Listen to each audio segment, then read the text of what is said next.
започна да дам някакво въведение. Здравейте на всички! Добре дошли на среща с Киро Брейка. Тя е малко по-нестандартна, крайно нецензурирана. Няма общо с срещите, които са на величие. Обаче къде е предимството, че всеки пак може да задава всякакъв вид въпроси към Киро, което включва дори и децата. И вие може да задавате въпроси без проблем. На миналата среща в Плевен имаше такива участници. Задаваха се директно въпросите. В 5 часа ще има възможност да се задават въпроси, като дойдат микрофоните. За тогава е уредено да дойде оператор с микрофоните. До тогава Киро направо може да започне със своето изложение, да каже, що е тук, какво иска да предаде на публиката и оттам насетне да почнем направо дискусията абсолютно отворено. Наравно с всички. Съгласен ли сте? Вие съгласен? Да. Здравейте, трябва да... Аз говоря силно, но дано се чуем. Както каза Радо, ще дойдат после микрофоните. Сега, аз що съм тук? Нали, първо казвам съм Кирил Николаев Кирил. Пряко от Брейка. Роден съм... Не се чува, трябва да дигаш темпо. Трябва да дигаш темпора. Роден съм в село Павел. Ако искат да стана прав. Да. Роден съм в село Павел, живея в Велико Търново. Идеята ми на тези събирания беше, ако мога младите хора и другите хора да говорим аз нямам политическо говорене, няма да ставам политик, не искам да ставам. И идеята ми е да се говори както се говори нормално, без цензура, без да се образявам, примерно, думички като гей, аз не знам другата българската, или джендър, български няма такива. В Плевен една баба отвънка дойде и ми направи забележка. И вика, бе, моето момче, иде и говори така пред хората. И аз съм дядо, ама тя баба, моя баба беше. И викам, как бе? Ами вика, тия думи, да ги използваш, нали, не е много добре. Викам ви сега, аз поне ги използвам, а другите костюмираните, примерно на Асен Василев, като дойде с костюм, вечерта е срокля. Там се пушкат с Пецов, нали, но тук са герои. Другите там полицаи, които бяха там с аферата Кученца, или които бяха Пуделали, нали, те са страшни полицаи, а пък дет вика Бойко Борисов сменят си пешкирите. Младите, ако не знаят кой е пешкири, таври сменят си, като се къпят двамата мъже. Нали, тук са едни, а като излязат и ви вземат за балъци, а де-факто са други. Пици на кристали, с кристали, голи хора, мъжки еднополови, знам го, хора не ги охраняват. А като застанат тук, нали, говорят едни попешки думички, които трудно се разбират. И понеже някои хора не ги разбират и мислят, че те са много умни. Не са толкова умни. Просто ги използват тези думи, но идеята ми от това нещо, да го казваме, че аз мразя лицемерието. Значи аз какъвто бях отвън, когато са снимани с хората, такъв ще съм тук, такъв съм пред камерата и искам да съм с такъв в живота. Лицемерието е най-долното нещо, да застанеш пред хората, да си един, а като се обърнеш и да кажеш, бе, тези балъци пак ги нареди. Излагахме 200-300 или 2000 да гласуват за нас или нещо си там и си караме нашата далавера. Аз не съм от тези хора и затова говоря бруталната истина, грозната истина, по бруталния начин и си мисля, че така ще се разбере. Примерно в Плевен, като бях, казах, че наркоманите не трябва да ги правим жертви.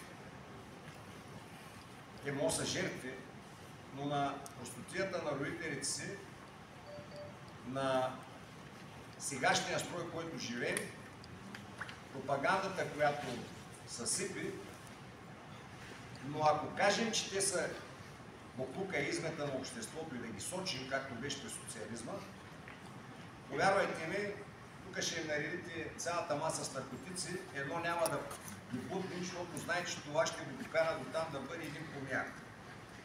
Или парцал, момичетата. Защото в днешно време, в тая еманципация, те отдавна са такова феминизми, жените са боксерки, буркини, ММА-ки, футболистки, а рекламите за готвени и за миене на чили ги правят мъжете. Нали, това е грозна картинка. Мен ма дразни, аз искам моите внуци, имам момче и момичи, внуци, искам Кирчо да е момче, а Бояна да е момиче. Но, както всички говорят, че семейството е много важно, или най-важното, бъркат страшно. Семейството е много важно. Но когато влезе в социум, когато отиде на училище, така направиха нещата, че нормалният, който харесва момичета, да е аутсайдер. А педала да е ласиран от всякъде. Ние долу-горе в България все още имаме точка на причупване, но хората, които са в чужбина, знаят много добре, че ако кажеш, че си педерас, казвам българската дума, не е срамно. Коя е българската дума? Гей и джендър няма. Педерас тире педал. Мога го видите във всички телефони пише. Ако не са го изтрили от личност. И там, ако кажеш си такъв, си на първо място в позициите взема теб, кадърния, защото е хетеросексуален, защото харесва мъже, харесва жени и обратното, не го допускат до никъде, не го смачкат. И аз не искам това нещо да се случи в България, макар че много хора не знаят, че е с пълна сила навсякъде. Това, че Котчето каза, че ще ли да ги махнат в училищата, там ЛГБТ, педалската пропаганда, това не е закон. Закон без наказание няма. Това не е закон. И ти, примерно, хвърлям сега шишето и те ще дойдат да ми се скарат. Аз пак ще го хвърлям до утре. Ако дома арестуват, нали се замисля. Ако ме вкарат в затвора. Така че тези неща, според мен, са бич за нашето общество и за нашите деца.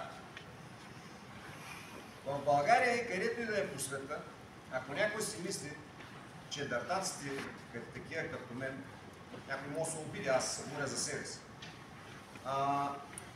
Мога да направим революция или нещо, не мога да посъветваме младите по опита си, но бъдещето е в тях. Бъдещето е в младите хора.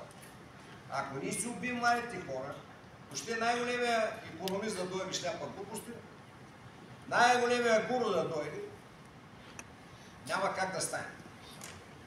Промиват им мозъците на всички хора, че оня ден гледах едно предаване по нова телевизия, тя как беше, както и да е, и се стъпва един умник и обяснява, че в историята на човечеството винаги имало нещо преломно, което дава страшен тласък. И сега в момента преломното било AI, изкуственият интелект. И как изкуственият интелект ще да вземе много професии. И обаче, като ги вземе, ще станат хората свръхчовеци. Значи аз по-голяма олигофрения от това нещо не съм чувал. По нова телевизия. Темата на нова беше. Значи тези смартфони, тези телефони направиха децата нямат никаква финна моторика, никаква двигателна култура. Един човек, за да му функционират органите правилно, той трябва да се движи. Не може да е пред компютъра. Няма как да стане. Почти жълтици да е. Каквито най-голямата диетоложка, диетолози да му баят по цял ден, няма как да стане. Децата са осъкатени, опържват им мозъка с тези телефони, прикарат им, че той AI ще вземе професиите, как да ги вземе, като ние не ги създава? Ние нямаме никакви професии вече. Ти отиваш на пазара на труда. Едно. Так, вече. Чакай, пусна. Ама нещо трябва да се. Не е готово. На места. Не работа. Нещо не лъжи. Господи, Не е добре. И как да... смисъл такъв... Как... става. Да има център.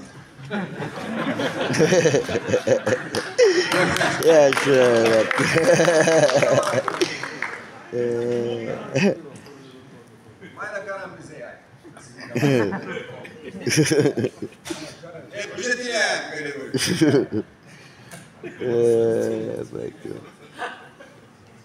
Едно, Абе, нещо като полувременна.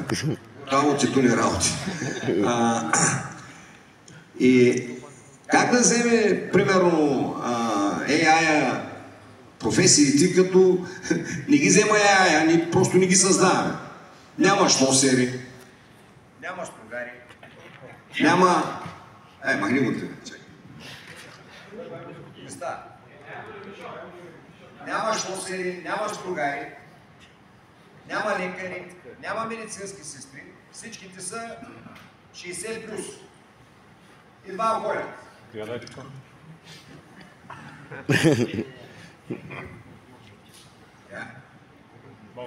То може аз да ставам. Може аз да съм като стопили. Те май добре. Така.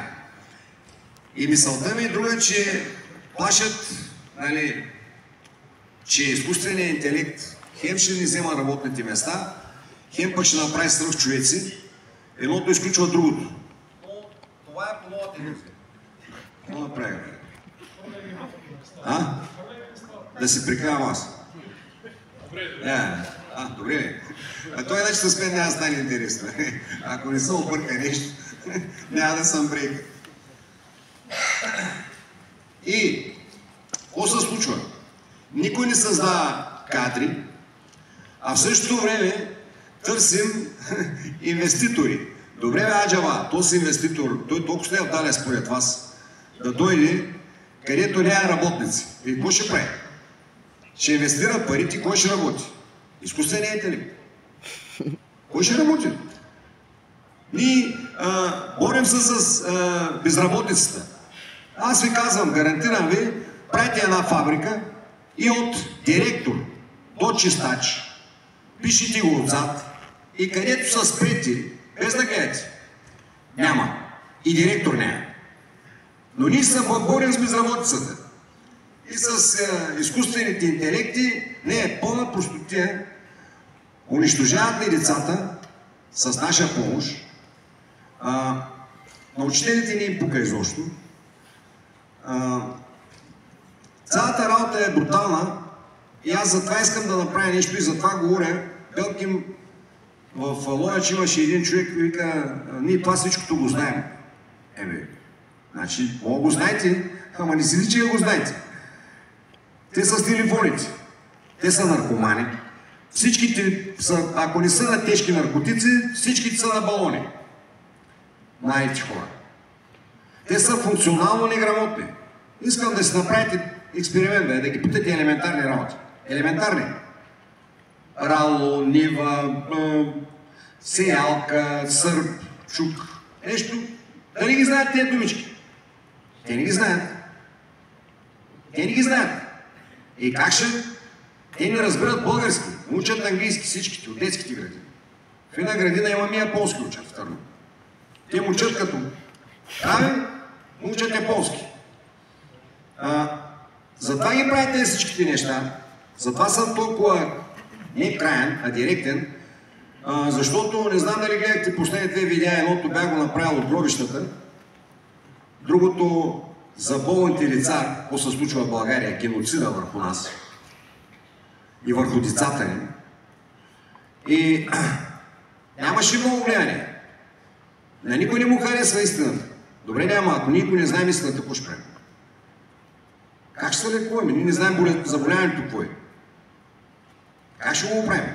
Или не искаме да го знаем? Да, ама той не решава проблема. И са правим ощипани булки, то ще дойде да му оправи, оня ще дойде да му оправи. И като дойде и види как трябва да са работи, и никой ви казва, остави го този. Руди Гелан, знаеш какви хубави работи приказва. Или Костадин. Или там пък за тези пески и другите бокуци, изобщо няма приказва. Така че моята идея е това, ако мога нещо младите да чуят от мен, като превенция, да не вземат наркотици, да не играят хазарт, да не гледат порно. Порното убива децата. Убива ги. От малки всичките гледат порно. От малки. От първи, втори клас почва да се показват половите органи, едно на друго си ги пращат с тези телефони. Това е брутално. И то не от днеска. Аз го знам от 7-8 години. От децата са ми казвали. Деца тренирани при мен. И почваме да прикараме алавализми. Значи ние не гледаме къде е проблема. Истинския проблем. Ние убиваме децата. Бъдеще една държава без деца няма.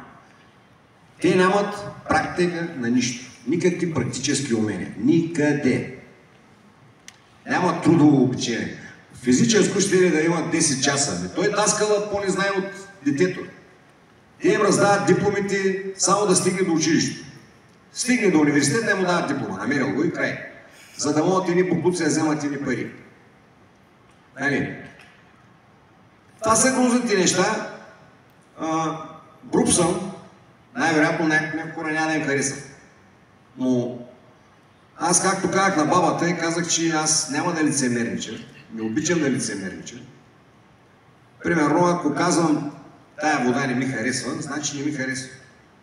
Не защото някой се разсъди. И изобщо ми пука дали се разсъди. Защото ние изкарахме новата професия западна и вече в България е да си жертва. Те са жертви. Те са надрусани като парцали. Те направили на камара простоти. А те били жертви. Дай да им поговорим. И как ще им поговорим? Какво да му говориш? Те лягото замина да се оправя.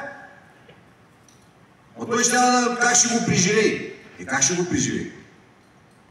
Ще го преживее как трябва. Как? Не може за да 5 буклука да се направим всичките деца буклуци.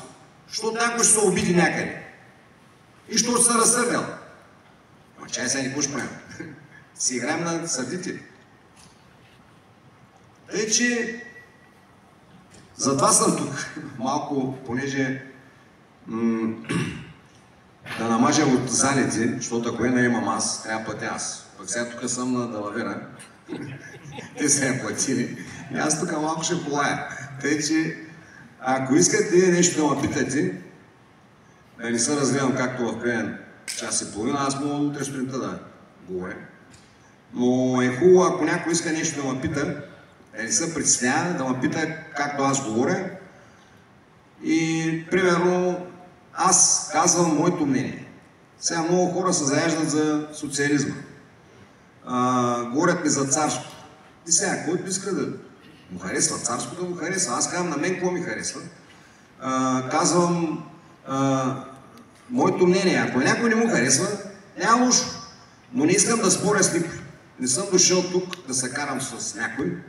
Или, примерно, да ми се задават провокативни въпроси, защото аз не ставам депутат. Лично ми в политиката, че някакви провокативни, че аз да оправям държавата. Не, аз просто искам повече хора да чуят и да разберат, че дори има много хора, от вас съм сигурен, ето тези неща ги знаят. Но не смеят да ги кажат. И като видят, че има един идиот като мен, дето не го бърка да ви каже, вика, не съм само аз. Много хора са ми се обаждали, вика, добре си ти. Вика, аз си мислех, че само аз съм. Не сме вече, нормалното стана ненормално. Направиха го. И то за 5-6 години. Значи преди това се говориш само, сега в момента нормалният е ненормален. Значи детето, ако не пуши, ако не пие, ако не се труса, ако иска да учи, ако иска да тренира, ако иска да е нормално, парцалите го сочат. Другите, що те са парцали. Може ли родител да разбере последен, че детето му е наркоман? Не го била видяла, бе. Към къде бля, бе? Ма как да видиш детето си, че е наркоман, бе? Как ти погледаш и го познаеш? Къде си ти? Учителите не разбрали, пък те при тях се продават. А в училищата трусат. Учителите не знаят ли, че са функционално неграмотни. Как да знае, като той същия? Те са младите, даскали са функционално неграмотни. КПД не знаят кой. Даскал. И какво ще правим? Как ще я правим? Затова съм тук. Чай да се карам. Ако иска някой, може да задава въпроси, докато чакаме войводата да дойде. Говоря за Ивелин. Его другия войвода да дойде. Григор. Браво. Бъдете смели, на миналата среща имаше 15 годишни ученици. Аз не си говоря, бе. Нали ма знаете, какво ще ме гледа? Тук тъй, че аз и ще отговарям директно. Така че, здравейте. Казвам се Вал Димитров и съм от Добрич. Моят въпрос е, в момента организират курсове по ВИК и могат да съберат 10 човека за национално ниво. Ма ти си глупе, ти намери първо двама. Да, точно. Двама има ли? Не знам, че ми апел в момента към тях, не толкова към вас, да задам въпроса. Не, дай на ти, да си говорим на тя. Аз искам да стане тук обстановката. Значи, след като сте дошли, сте ме гледали. Аз не искам на вие, нали, аз не съм доцент Сарийски, нали? Защото ако си говорил на... Да, уважително е, но аз предпочитам да сме като приятели и си говорим на ти. Сега, когато има етикет, вече там депутати ще стават там вече, нали? Добър ден, как сте? Знаеш, аз от село Павел, голяма, висока топка си поставил, 10 души. Понеже занимавам, даже до година влизам в университет водно строителство и искам да развивам ВИК, нали, в селските райони и така. Обаче към Не, тук няма да са тема. Аз съм сигурен, който можеш сам. Аз съм сигурен, че не мога да намериш един и двама, защото имам приятели, които един има хотел, ако сте ходили в Велико Търново, в Арманаси, има там едни хотели, той е грандоман малко, той колко требен, толкова си грандоман е, Севастократор се казва хотела. Той ходи в училищата, там дето учат за готвачи, за екскурзоводи и иска да плати, да обучат ученици да могат да вземе после на работа в хотелите си. И им предлага там заплащани, после там, нали, веднага ще има работа. Като 2000 лева нещо беше, докато учат. И искам някой да познае колко са се записали, знаете? Моля? Нула. Да. За фармацевти има там една верига склепа и той ми е приятел, шефа. Отива в ПМГ, математическа гимназия, класна. Велика. По-рано имаше уж елитни училища. Отива им предлага. Докато учат, поемам всичкото образование, цялото образование. И им казва, това беше преди 4-5 години, че започват стартово. Условието е, той ще ги изучи, ще им плати всичко, нали? Условието е 5 години да работят в неговите аптеки, като стартовата му заплата е 3000 лева, стартово говорим. И после, нали? Да, без да търси парите, които е дал по него да го изучи. Колко са намериха, знаеш? Нула. Това е проблема. Това е проблема. Проблема е, че никой не обръща внимание какво се случва с тези млади хора. И приканят само едни глупости, инвестиции отвънка, отвътре, те ще правим, иначе ще правим. И най-големият бич, който ще дойде, който той се е случва в момента, е всички велики инвеститори или бизнесмени, да кажем, а не инвеститори, които имат някакви бизнеси, решението на проблема го търсят, като вкарат чужди работници. От Непал, от Индия. Нали си представяте, до вчера ял с тигрите от Индия и с маймуните и тук той всяко е много добре, той няма дойде. Те си го вземат в Индия. Или най-голямата плява е помия тук. Тъй. Ти като го обучиш, той стане българин и на третия месец ще те остави пак. Няма проблем. от Непал къв да дойде? Къв ще от Непал? И там пасе с овцете. Да, непалец, нищо не знае. И както и да е. Обаче големия проблем е, тия хора остават в България. А какво правим с нашите деца? Нашите деца в момента не отиват в чужбина с грешка. Те си тук, защото и там няма какво правят. Ни кадърника и тук, и там нищо не мога да прави. Значи, ние ще храним нашите, защото нищо не правят. Нали, трябва социални, как ще го оставим да не яде. Тарамбуката ще го храним и него, и то ще направи на камара порази. Си напълним държавата, както на Запад, с всякаква измет. Вместо нашите деца да се вземат в ръце, да се оправи образованието, да има трудово обучение, да има както беше по-рано, но ако го кажеш, ще кажат, той комунистическо е. Карбовски се намери, примерно, той ще каже първи. Или той е Иво Инджев, ще развее някакъв байрак там, или той е какъв беше, он е другия буклук. Явор Дачков, тачката, там ще обясни как е. Ето той, освен да бърка в носа си и да прави топчета, друго не е правил нищо. Никога. И да ръси мозъци. И ние какво правим с децата? Някой някъде каза ли ги те неща? Чухте ли някой да каже, какво ще правим с нашите деца? Значи ние като вземем и нашите ги усъкътяваме, разболяваме ги, те тежат на здравна система, дете няма, тежат на социална система, дете няма. И какво правим? Вземем непалци и си решим проблема. Ние нищо не решим. Ще направим същата цигания като на Запад. Се напълним държавата с буклуци. Те утре ще искат да чукат, защото те не са като нашите вече още обърнати. Си карат работа и ние без бой си дадем държавата. Без бой, никакъв бой. Що? Защото имало едни търмъци, дето искали по цял ден нищо да направят. Сега може да има някой учител да ми се разсъди, ама значи не можеш да гледаш ти какво се случва с децата и да не подскочиш. За заплати да скачаш, пък какво се случва с децата да не подскочиш. И, между другото, всички нас накасае това нещо. Защото никой няма богопомазан. Никой. Никой не е застрахован, че сега като излезе, че няма остане нещо и да има нужда от спешна помощ, от медицински сестри, от лекари специалисти. Аз съм идвал в Бургас на кмета и на болницата, частно.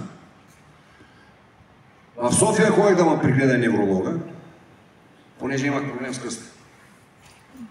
И той ми казва, трябва да ти направим един озон да ми вкарат. Озон ще му викат. Къде да дойде, доктори? Вика в Бургас или в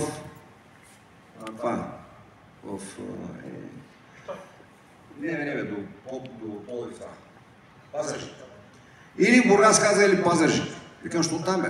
Защото той, за да може кмета или някой друг да има бал, да лапа, трябва да има невролог, хирург, примерно. И този хирург уж е тук, но той не е тук, той идва един път в седмицата или в месеца. Човек е на 63 години, 4. Най-добрият той работи в окръжна болница. Значи аз бия пътя до Бургас, той би пътя от София до Бургас. Добре, ама станала катастрофа, някакъв моторист беше самацнал. И поне няма други хирурзи. Късмет, че той е тук, човека отива там да оперира. Ние те се тиквени, чакаме наредени като сърдени. Ще ни слагат озони. И един неврохирург оправя 5 болници. Но той го няма. Той е един. И на 63. Добре, той като ти какво ще прави? Дори и те стъпаци, дете имат болници, не си задават въпроса тиквеника, че неговата болница няма работа, защото не е създал кадри. Даже не мога краде. Представете си какви тъпаци. Защото кражбата не е като бизнеса. Много хора бъркат кражбата с бизнеса. Така че ние не трябва да оставяме децата си без надзор. Децата трябва по най-спешния начин да се оправи тази образователна система. Браво! Трябва да се оправи парите следват ученика. Аз ако имам власт, ви казвам, мисля, че Станишев беше го измислил, ще му дам 100 години затвор. Гарантираме. Който идиот измисли това нещо, парите следват ученика, това е все едно, че когато заради теб получаваш пари, ти си работодател на даскала, бе. И даскала как да се скара? Кой лупен го измисли това нещо? И колко години продължават да с простотия? Колко поколения трябва да убием? Колко деца трябва да убием, да се сетим, че това е простотия? Че не може ученика, сега има някакви американски, не ги знам, разбирания, детето, когато решало, ще си махнало памперса. Знаете ли колко идиотки го правят? Ами лесно! Да виждаме на 4-5 години с памперс. Половината. Да? Кой ще реши? Как ще реши, бе? Не, децата трябва да имат хора да ги учат. И учителя трябва да е учител, бе. Не е на питела долната джука.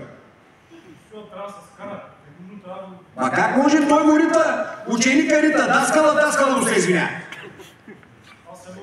Моята терца каза би който десна. Едно време, аз съм по-млад и 39 години съм, Йордан Андрея се казвам. Значи влиза учителя, класата имаше журен. Класата ни, повечето хора знаят, защото са големи, но и... Ма ти класата ни, клас първо, знаеш какво става? Ма сега знаеш ли какво става, ако го кажеш? Сега ако го кажеш, те даже не се казват. Нали има един учител при мен? Ето иска да е учител. По физическо. Сигурно. Строил ги, да ги научи равни, смирно, да го поздравят. И веднага човека е наказан, че се е държал агресивно. Обидел ги, бе. Да, той иска да има ред и дисциплина, да има да се увиди нещо, което... Ама как стане ред и дисциплина? Аз харесвам вашето мислене и вашето разбиране и вашите идеи, защото това са правилните идеи. Аз съм фанал много малко от комунизма от това, но виждам, че нещата са били правилни тогава, както ви казват и с факти, и с твърдения, че трябва да има ред и дисциплина, няма как. Иначе учителите... Учителите са най-виновни за всичко, най-големите виновници. Да. Обаче те го виждат, ама наистина и аз съм виновен, че до сега съм си мълчал дълги години, нали? Но аз не съм... Да, наистина, аз не съм мислял, че проблема е чак толкова голям. Докато не почнах да се занимавам с това. Той аз като бях по-млад, аз не знаех, че проблемът е толкова голям. Но сега когато ставам по-голям, когато вече съм баща, и аз имам дете на 5 годинки, виждам какво е. Постоянно се карам с някои хора, защото им казвам, че това не е правилно, както го караме на градината, най-различни случки, истории, казвам, не е такава, не е правилно това. Не, ти си с някакво мислене, ти си... Аз съм странен, аз съм различен. Това ти говоря, нормален ти, значи нормалният човек... Ти станах, не? Да, бе. Ненормално. Еми, не може детето да решава какво ще прави то. Не може. Ние като родители, като по-възрастни, аз знам едно нещо. Родител, учител, треньор, примерно и във военните, той като не те наказва, той не ти мисли доброто. Той не ти мисли доброто. Ти трябва да научиш, че едно нещо като го направиш неправилно и не правиш престъпление, ти ще бъдеш наказан. Не може тези деца една пресича, храчи, плюйта, обиждата, що той в училище някъде нещо наказан ли, бе? Той знае ли думата наказание? Вие знаете ли, че имаше едно момиченце и ме пита, говорим за Бели. И тя вика, шефе, който и Бела. Той не знае кой е Бела, той не е наказвал. Той не знае кой да направиш Бела и да те накаже. Той не знае, бе. Брутална история. Наркотици. Насякъде. Никой не опука. А никой. Прозна картинка. Тук имаме питане. Добър вечер. Как е Набори? Приятно да всичко добре е Набори. Приятно ми е Румяна от Меден родник. Значи, приказките е много хубаво, но мисля, че не са учителите, родителите са виновни. Всичко зависи от родителя. Да. Не може едно дете в детската градина да ходи с телефон и да снима как го тормозили в детската градина.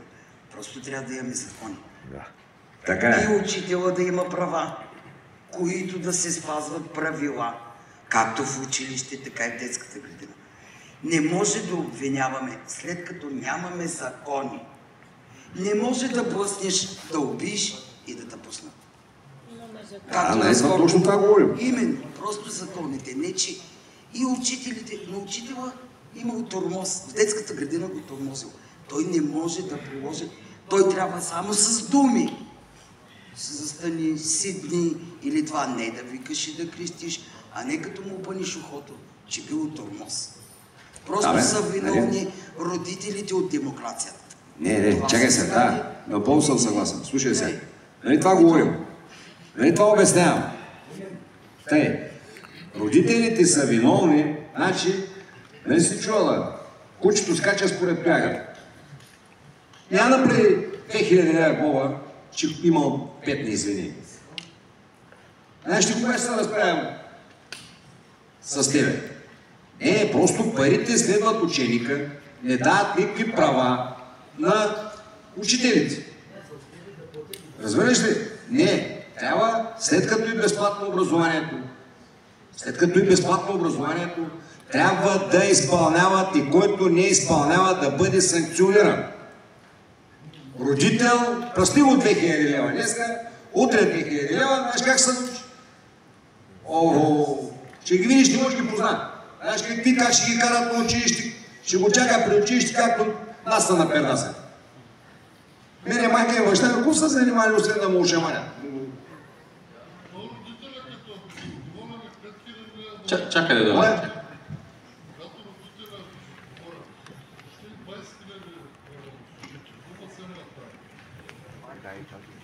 И сега, аз да чух. Ви сега, обяснявам ти нещо, нали, ти си говорим. Родителят, когато е безотговорен, чух, беше въпроса, нали, това е идеята на обществото. Нали, при социализма, родителят е безотговорен. В училище можеш ли да си правиш каквото си искаш? Не. Нали? Възпитаваха ли то учителите без... Не ги интересуваха родителите? Имаше мъмали. Аз съм съгласен с теб. Нали, казахме, че няма да споря. Именно. Нали, аз не искам да, разбрах тази. Искам такъв е живота в момента последните 10 години, че новите родители, дори да нямат деца, те нямат тази отговорност. Те не знаят как да възпитат детето. Когато те не могат и не знаят, нали, те си мислят, че всичко е даденост. Така е, това е страшното. Това е проблема. Абсолютно. Оттам тръгва проблема. Значи, когато майка ти е дала 5 лева, нали, да се нахраниш днеска и те са достатъчни, после ти дава 10, пак са ти достатъчни. Това е безотговорното и това води до пагубното. Аз не споря с теб, аз съм съгласен. Обаче, ако има правила... Първо трябва да тръгнем от семейството, тогава да стигнем до учителите. Съгласен съм, учителите имат вина, но мисля, че семейството е на първо място. Така, аз не съм съгласен. Аз не казвам, че семейството не е... Разбираш ли? Казвам, че всичко е комплексно. Да, точно така. То е комплексно, обаче има едно нещо. Значи, слушай сега, в момента, знаеш ли, тая нова мода, ето се налага, знаеш ли колко са, които не са разведени? Не са. Аз мисля, че може би около 5-6% са истинските семейства. Значи кой за 95% нямаме семейства. Разбираш ли? И затова моето мнение казвам, аз не споря. Би трябвало училищата и детски градини, като почнеш от детските ясли, да има истинско възпитание. Там ще ги възпитат, би трябвало да ги възпитат и да стават бъдещи родители. Да имат ценностна система. Значи, ценностната система в момента е да стои джуки, да стои цици, стои да пърка с едни изкуствени мигли и много е обидно жената да готви. Страшно е обидно. Тя трябва да вземе от топла точка. И после вика, що е не бокуци. Нали? Мисълта ми, че когато в училище се възпитават тези неща, ценностната система се възпитава както трябва, тези деца един ден ще знаят, че както нас са научили, примерно, като имаш жената Мама меси, тати носи. Нали? И тогава тето и нещо никъде не го обясняват. Никъде никой не казва нищо. Родителите са абдикирали тотално, но и държавата е абдикирала тотално. И тогава вече става тотал щета, което е адски трудно. Те са разведени. След като са разведени, ми трябва да има училището. Там, Даскала. Аз като съм бил, нашите не са били разведени, аз в спортно училище, аз почти не съм жива вкъщи. Нито майка ме учила на нещо, нито баща ми, освен ако имам койка да му шамаря. И то, отиваш треньора ти като баща. Но това са две различни среди. Именно, значи нали ти говорим да оправим средата. Аз не знам защо... Идеята е да оправим средата, той си мисля аз. Моята идея. Аз не знам защо никой не споменава... Моля? Аз не знам защо никой не споменава възпитателната функция, която има и обществото. Защото един човек, той е по природа социална личност. И той не може, той няма как да не се влияе всъщност от обществото и от средата, която го заобикаля. Абсолютно. Това говорим. В момента също не чух някой да казва нещо за социалните мрежи, които в момента, според условията, в които живеем, те имат изключително огромно влияние върху младите хора. Аз не съм чул някой млад човек, примерно, да каже, аз искам да стана шлосер като тате, искам да стана като дядо, искам да стана като баба. Искам като Киро-Брейк.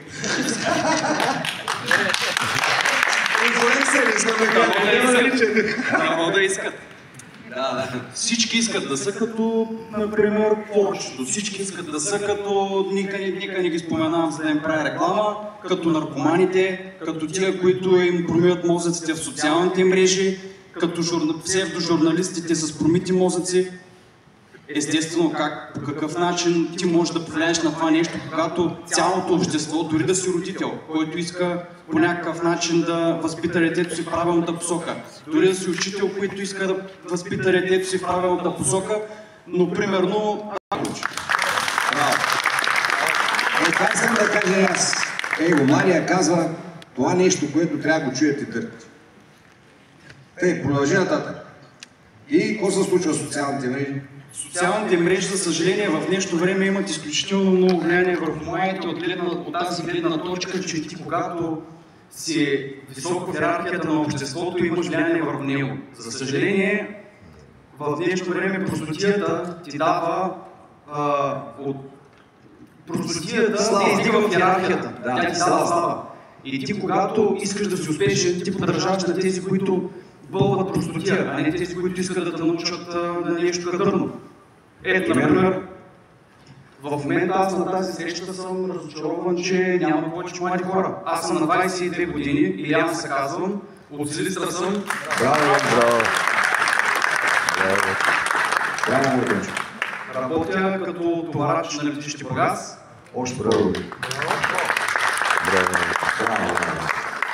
Естествено, старая се в своята работа, старая се да си върша работа кадърно, да помагам колкото мога на своите колеги.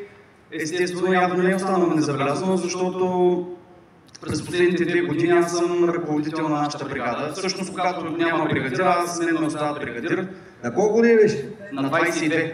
Дай сега малко да споделя. Искам да хората да чуят.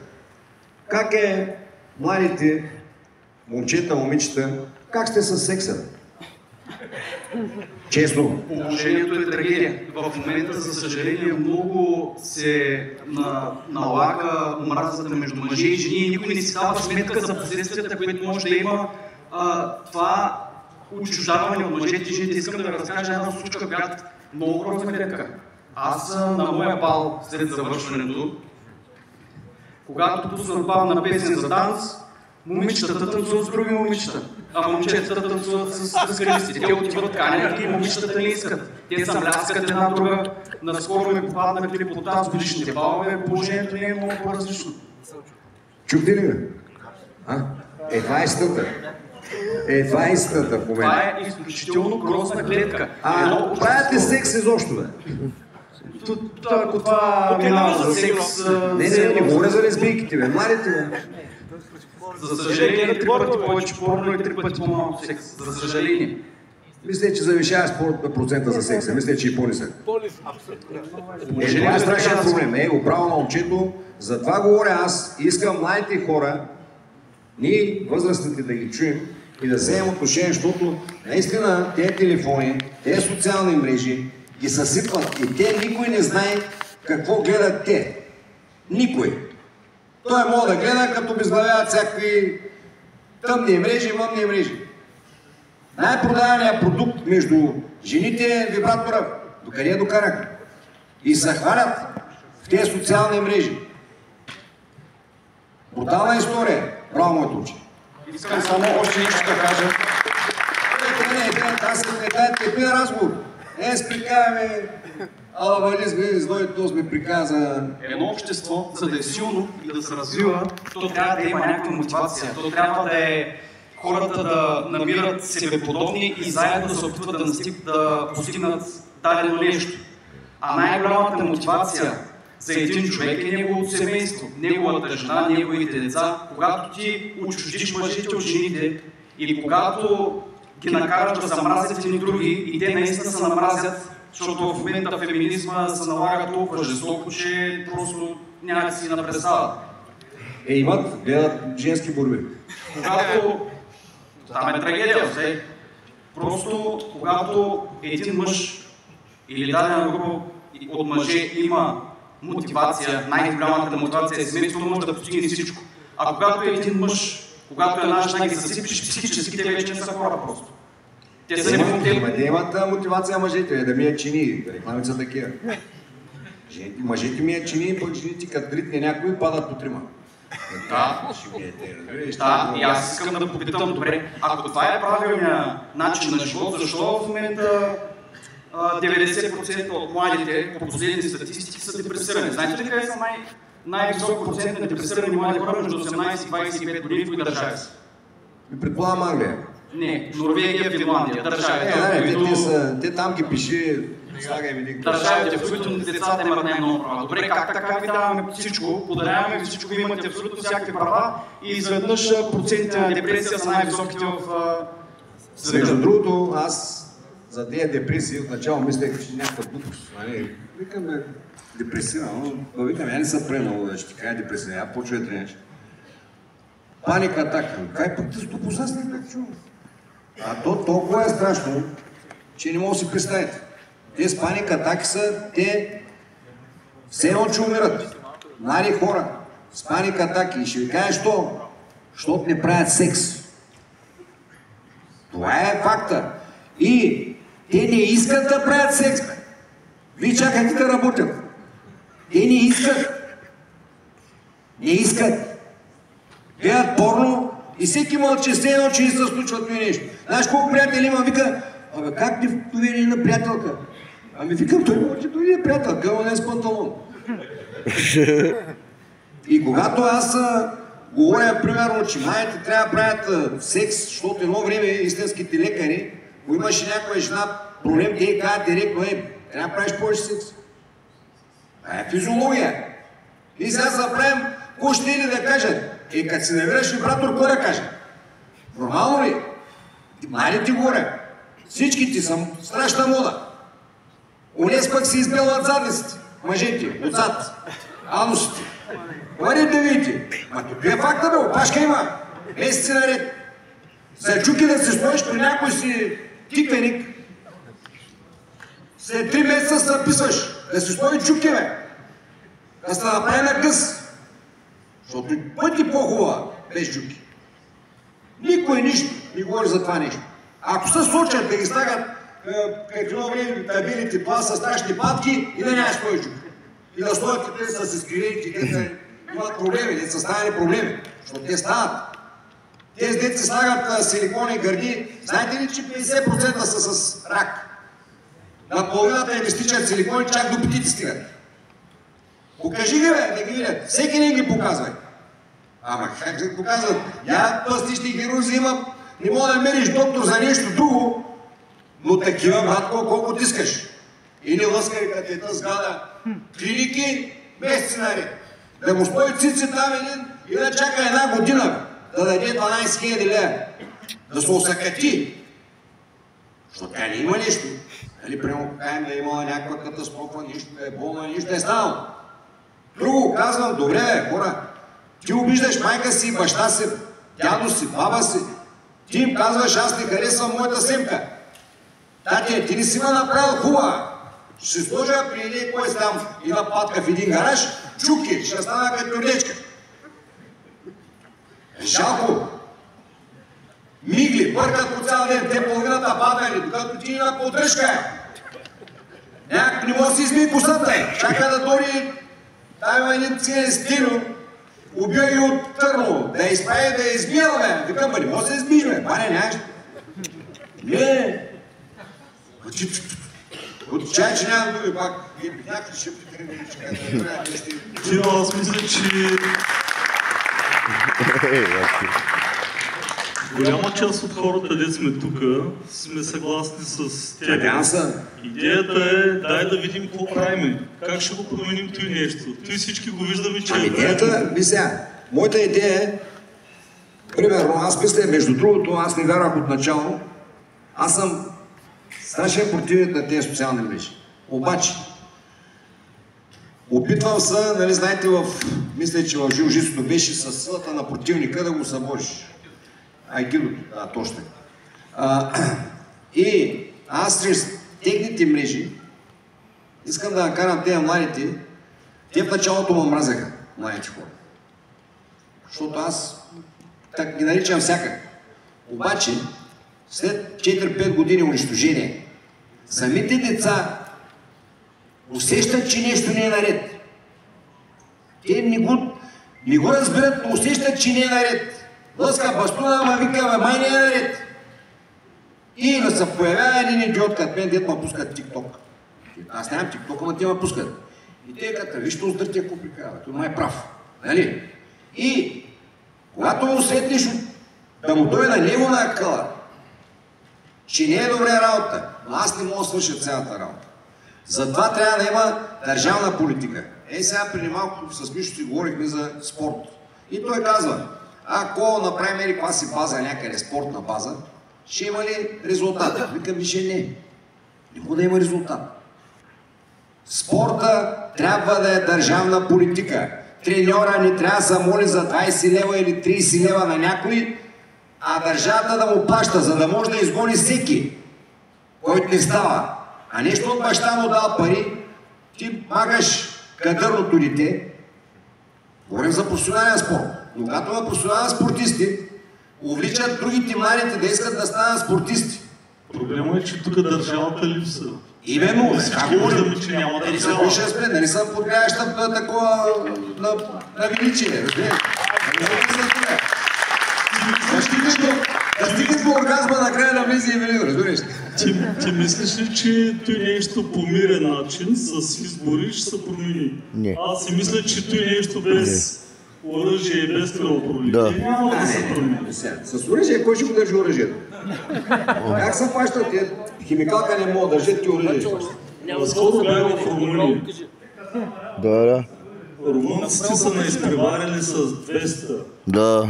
В мола работят млади жени. Аз не видях татуировки по тях, не видях силикони. Младите всички са ангажирани, пачкат. Строят хората магистрали, карат хубави коли. Летището им е 20 пъти по-добро от Софийско. Румъния. Малко съм резервиран към румънците и към Румъния, защото съм живял 4 години там. Живял си преди. Сега отиди да видиш какво правят последните години. Абе, сте мореца. Все са си като нашите. Там са такава корупция имат. Да спиваш какво фана. Фана онези дет да... Имат кметове в затвора. Имама слойка друг да краде с другия. Не, баща. Ви сега. Има разлика. Сега ще кажа едно нещо. Има разлика. Не спорим. Може би има. Аз не ще да бъдем като Румъния. Аз искам да бъдем да си като оправим България. държавата, някъде се случва при нас. Защо не става? Да. Ами защото са бастуните, с дето управляват. Що не става? Киро, може да споделя в отговор на това, което господин каза. Оказва се, че статистиката е, че за цяла България в православните манастири са общо 600 монаха. в една Румъния в един женски манастир има 600 монахи. Оттам сметни, що нямат татуировки и други неща. Определено, те нямат манастир в Атон. Обаче пращат най-много хора да отидат на Атон като поклонници, за да могат да поддържат вярата. Има нещо, което е свързано с това, за да може да има такъв тип неща. При нас, определено вярата и тези ценности, които Кирил ги показва по неговия начин, трябва да бъдат възродени цяло. Браво! И сега. Да. Аз всяка година ходя на почивка, по-рано ходех 3 дена, идвам ги изкарвах. Сега ходя 5 заради децата, заради внуците. Винаги ходя горе на Кранево или по Северното Черноморие, защото по-рано като бягах, плажа 12 км. Сега не мога да бягам, ама пак ходя там. Там е 90% румънци. Румънките и те са джуки, и те са статус. И румънците. Вижте румънските цигани, с черните бради, с отгоре, с чуканчета. Простотията навсякъде, западната е навсякъде. Нали? Така че, гледаем клипове, примерно. С Флорин Салам. Аз на румънски мой сега мога чупа на румънски. Смятате, че си шляпам добре. Там съм живял 4 години, не да мина. Защото едно е да миниш. Аз като бях в Румъния, първите години викаме, те страшни глупаци, след може да пътува с каруцата, не му ли накъде, че го бъснат. Постоянно ги бъскаха, помниш тогава румънците каруца до каруца. А то се оказа друго, като седнах да живея там. Се оказа, че тези хора пътуват нощем, защото нямат транспорт и за да стигне на 50 км сутринта на пазар там, трябва да тръгне 12 часа през нощта. Разбираш ли? Значи не са били толкова прости, аз не съм си го превеждал. Тъй, че в една държава, за да кажеш кое как е, трябва да си живял, примерно, да не спорим се. Ние сме зле. Как да се оправим? С летна дисциплина. Как? Идват, утре, аз съм утре, ти казвам, като махам парите следват ученика, знаеш как ще ги оправя. Да, директори по затворите, те са несменяеми на училищата. Ти такви сбукуци са, ти не можеш да представиш каква кражба правят там. Директори на болници. Там пък какво... Нали, искам да кажа, че първо трябва да разберем кой е проблема. Проблема е, първото, което е, каквото и да искаш да направиш, без кадри не може. Сталин е един от най-великите хора, както и да го пият. Той е казал, кадри решаят все. Който прави бизнес. Искам един бизнесмен да дойде да ми обясни как ще направи бизнес без кадри. Аз се затворих бизнеса, защото кадрите ми се пенсионираха. И не мога да намеря хора за работа. И какво правим? Нищо, бачкам си сам. Ама то ти не решава проблема. Не решава, ама нямам, нищо не мога да направя. Значи ние всички го знаем проблема. Значи трябва да се направим децата да почнат да работят. Как? Ние имаме най-добрата образователна система. Ще я кръстим американска, защото някой ще подскочи. Връщаме се от системата, образователната горе. Лошо има да я карат трудово, да знае кой е чук, да знае кой е струк. Да има ред, дисциплина, сутрин в зарядка. Лошо има. Ще се яви гаранция един търмък. Да каже, те после казва физическо възпитание и спорт, е физкултура, защото било политическо е. Как е не физкултура, глупак? Физическа култура. Значи да имаш физическа култура. По-хубавото и как са го измислили. Обаче пак са пръкни някой. Трябва да се почне от образованието. Трябва да се кажат репо проблемите. Тези деца никой не се занимава с тях. Никой. Ние не си създаваме кадри, ние не ги създаваме. Що трябва да се убиваме децата? Да вкарваме непалци. Що всеки даскал си пърква носа и прави копчета. И прави частни уроци. Той лято непалците избяха от Слънчев бряг, като взимаха документи и се заминаха хората към Германия. Те са отишли, аз да ти кажа, като вземеш ще ги научиш, ти ще отидеш до Германия. Ти измислиш толкова тълга. Аз съм ми плащал заплати зимно време и като е лято вика, ще варя в Германия. Рекото убивам и какво да правя? За какво ти плащах цяла зима? Разбираш ли? Трябва да има ред и дисциплина. Но, когато има кадри, сега какво става? Сега в гаранция повечето са работят хора. Какво става сега? Кой кого и чука? Работодателя работника или работника работодателя? Работника. Нали? Ти не мога да го изпълниш. Той вика, аз се не мога. Или сервиторката пъни се, пада, залива, чупи и той някой вика, няма какво да взема. Че ти какво прави взема? Я да има примерно 10 кадъри и да избираш. Ще вари изпълнителство, ще вари. Аз примерно тази година на крайния окъдбях, на това Терма Вилич, комплексът е невероятен. Вътре отиваме ни към един, той не ме прикара на английски. Викам, аз английски не разбирам. България. България, на английски ме прикара. Не може да разберем България. Към тайна на руски долу-горе. Там българи имаше 3 и 4 и те бяха цигани. Обаче какъв си вече? Нямаме, порта нямат персонал. Идва, щупи се там нещо по електриката, един беше на 70, другия е сигурно на 80 електричани. Ние знаем къде кой правилно. Няма едно мало, бе. Ама хора са в България, бе, те не се изчезват. Те изчезват някакси. Те са при телефоните, те са по парковете, те вече са сте излюпят, има и такива клички, те там са на балони, на брусени направени на Дарперан. Снимат са лайкови, майкови, там какви такова. И това е положението. Значи, какво трябва да се направи? Как ти? Връща се старата образователна система. Колко се елементарно, да припиши. Кой ще върви? Кой управлява? Аз не върви. Или ще върви? Него го приходи.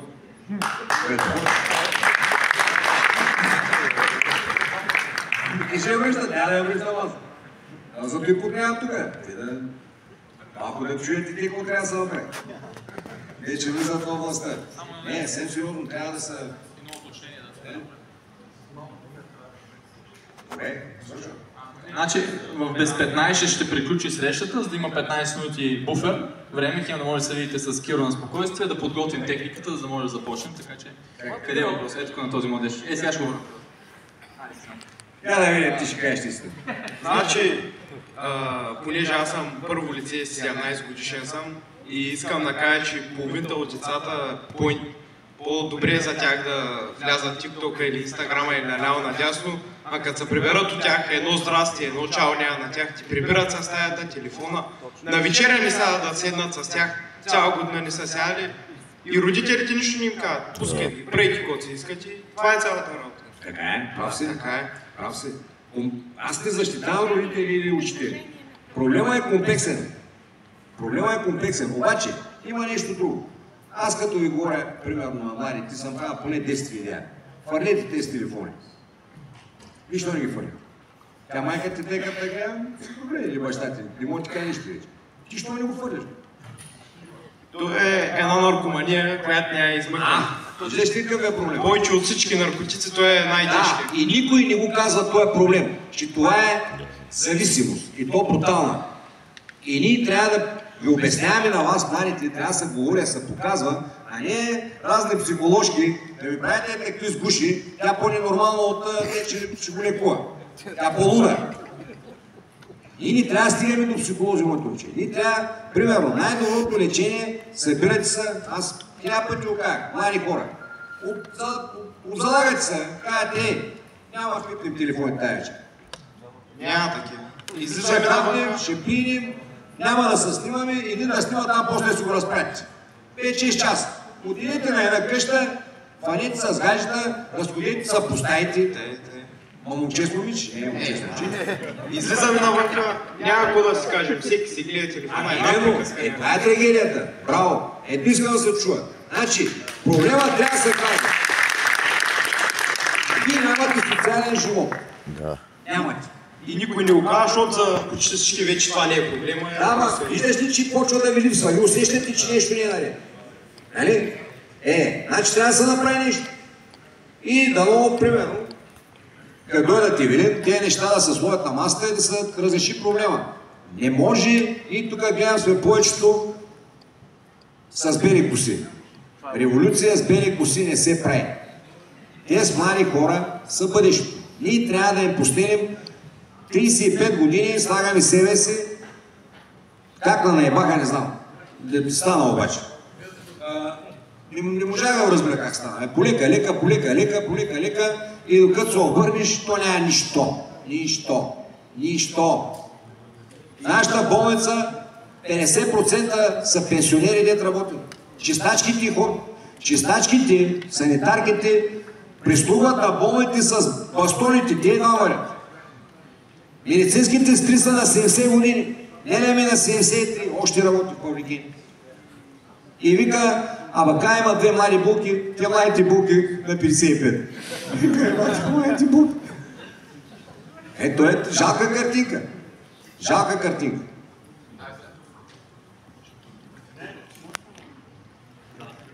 Относно предната тема, искам да кажа, че нали, всеки казва, че няма кадърни работници, образовани хора.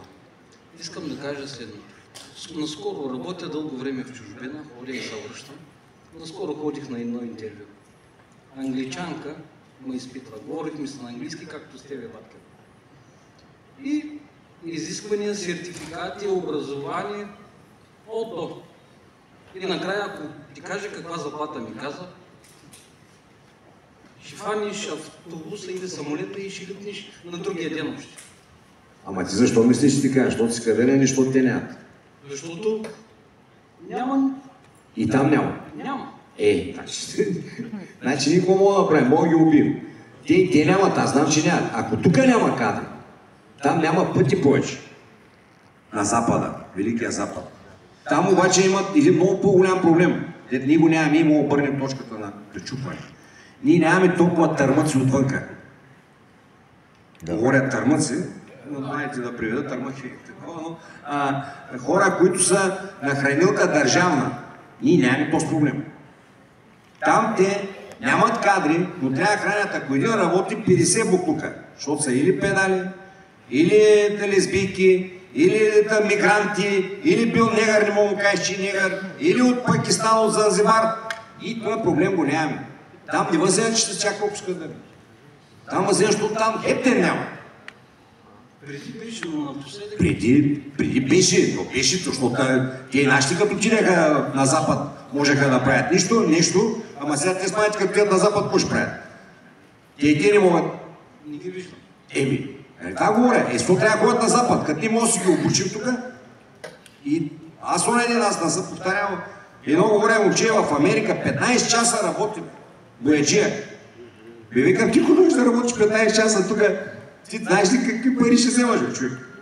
Да работи както трябва. Бригада има, почва чат.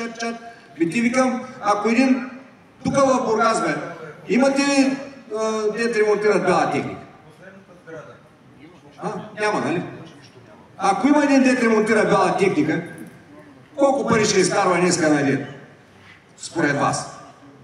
Ще му излезете графика месеци напред и под 1000 лева няма си ходи. Що да ти бутне пиралничката и ще кажеш 150 лева. Но той бута, защото ти не можеш. Цък. Но той не ще е. Той иска да е ютубър. Той иска да е най-коси. AI, изкуствен интелект. Просто им казвам на младите, вземете занаят. Те искат, баткино, ти що ни правиш те? Тогава 90-те такъв е живота. Ако сега съм млад, аз съм научил сина си да работи. Той работи. Са хората. Но е най-добрият на спининг. Да кажем, най-добрите в България. И се имат прекрасни пари. С 3-4 часа работа. България. Взема повече от тези цял ден там, но ти му приляга. Сега, ако ти приляга да си електричар, стани електричар. Ако ти приляга да си стругар, страни стругар. Хората ще позлатят, защото няма. В училище трябва да го разбере. Именно, това говори. Именно, това говори, че трябва да се промени това нещо. Няма ги в телефона. Те дядо и баба взеха раждат. Вчера един на 76 направил бебе. Малко то се сбърка всичко. Именно, точно. Отличен отговор. Връщаме се 35 години назад, имаме Точно така. Все още. И затова не трябва да... И не трябва, защото все още има някой, който да научи тези млади. Но ще дойде именно ще ги изгубим. 7 минути, които знаят всичко. 7 минутки имаме, има 3 човека. Ако може ето тук да си зададе човек. Баткеро, значи искам аз да се оплача, той проблема е ясен в средата. Баща ми е 7-1, майка ми е 7-4. Връщам се вечер и те са така. Абе? Те тинейджерите. Точно. Аз какво да правя? Аз мога да кръпна. Вземеш лопатата и викаш, бе, ващам. Не викам, но ще ме изгонят от къщи. 3-4 години от очила вече с лупи. Такива лупи имат. Тъй, искам да само да кажа, всички говорим за проблема, той аз съм в средата. Нали? Това е най-голям. Кой набор са? Тия 6 са. По-дърти изглеждам. Не, кой набор са майка ти баща? Аз 7-1 и 7-4 баща ми. Ама те си ли дали като мене? Не баш. Да ми се отдаде. Всички говорим за средата, обаче ние индивидуално какво правим по въпроса? Първо сега аз мога да се похваля, моят телефон е в колата. Даже мисля, че купувам и аз копчета, просто ми подариха един смартфон, затова го ползвам. Именно. Колко са като мене? Аз съм вече търди, ама все пак. Малко. Именно. Ами ако всеки направи какво трябва, може да стане обществен проблем. Именно. Ти трябва да го направим популярно, бе, човек. Именно, но... Ти колко в YouTube да го аз вече не съм сам. Не, искам да кажа, кой застава казва, това е проблем. Няма. Няма такъв. Те да засадат ги махат. Сам, благодарение междуто на бат Киро, той им повлия. Между другото, как си ги наредил всичките в началото е Николай Марков или бат Киро, да гледам интервюта, вече остана само ти да знаеш. Ай, извинявам се. Другите окапаха. Моля? Да, добре. И така. Радвам се, че това ми е идеята да направя, но да се надяваме, тук има и млади деца, тук млади хора. И сега аз съм, знаете ли какво се оказва? Аз сега на тези срещи, аз съм от хората, които се уча. Макар че много хора ме хачат и плюят. Аз се уча от практиката.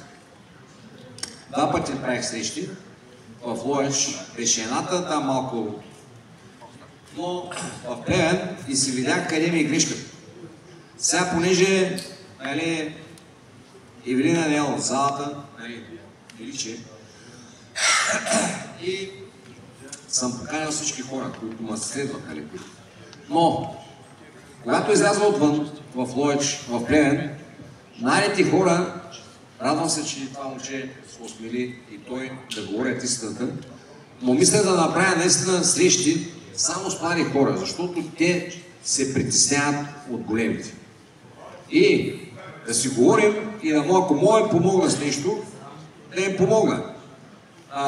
Тъй, че моята идея е това, че се опитам, сега не мога да обвиня навсякъде, но примерно те ще заразят другите.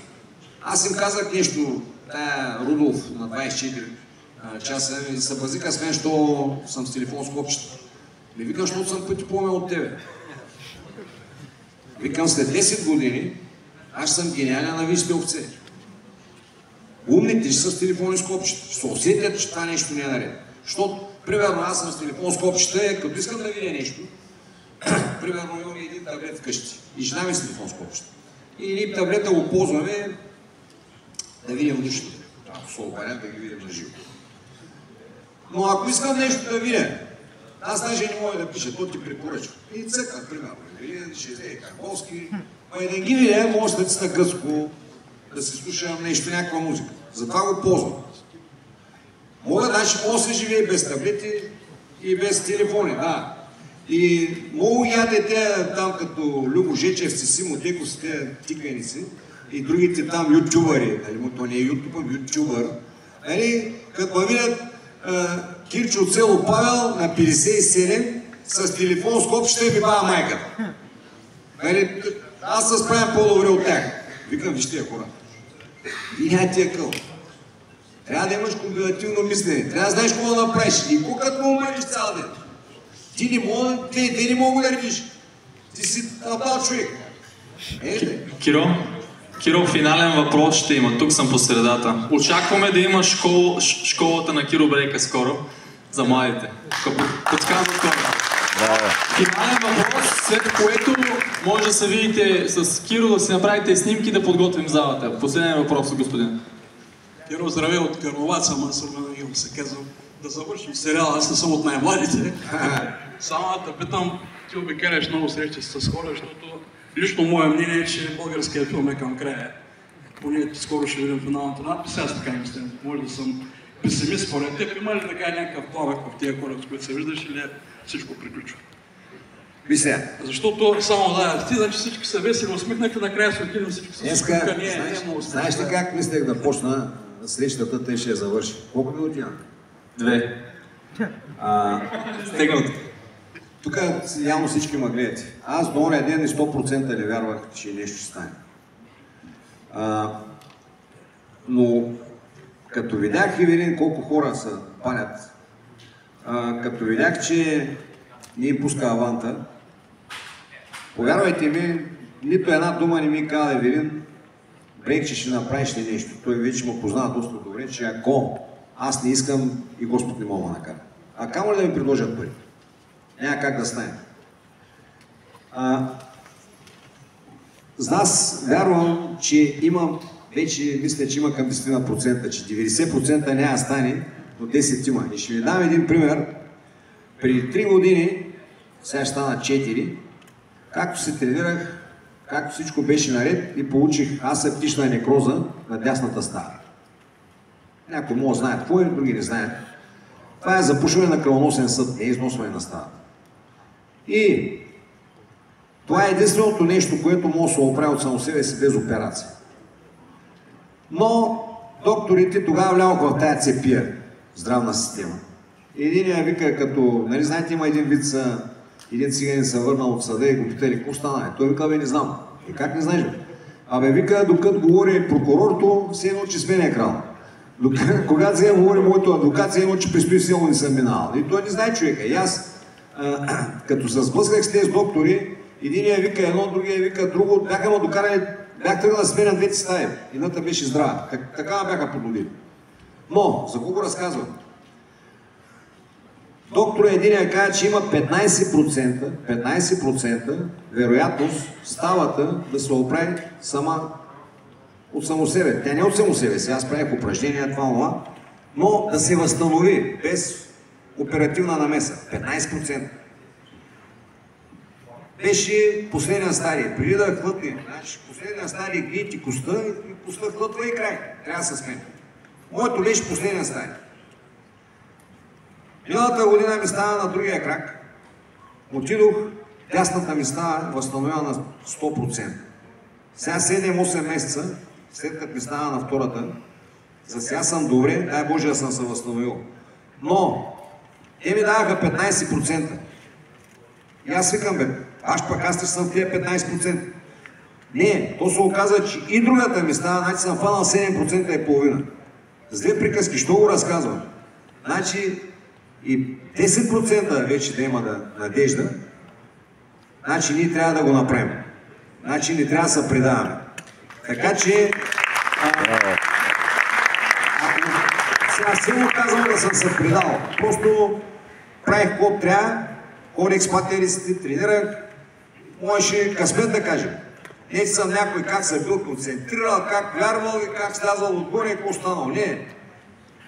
Но мисълта ми е, че може да стане нещата и сега и видим ли хората, които могат да оправят нещата според мен, след малко ще дойдат и те ще продължат.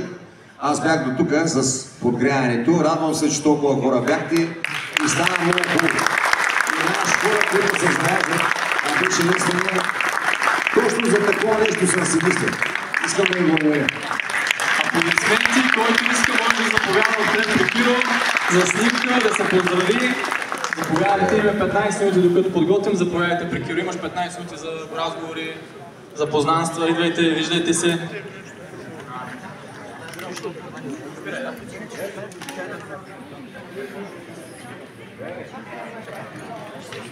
А какво ще има? Що мислиш?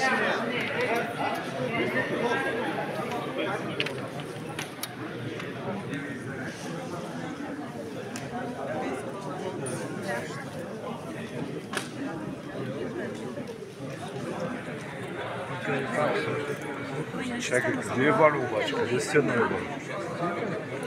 Да, татко, изкарай.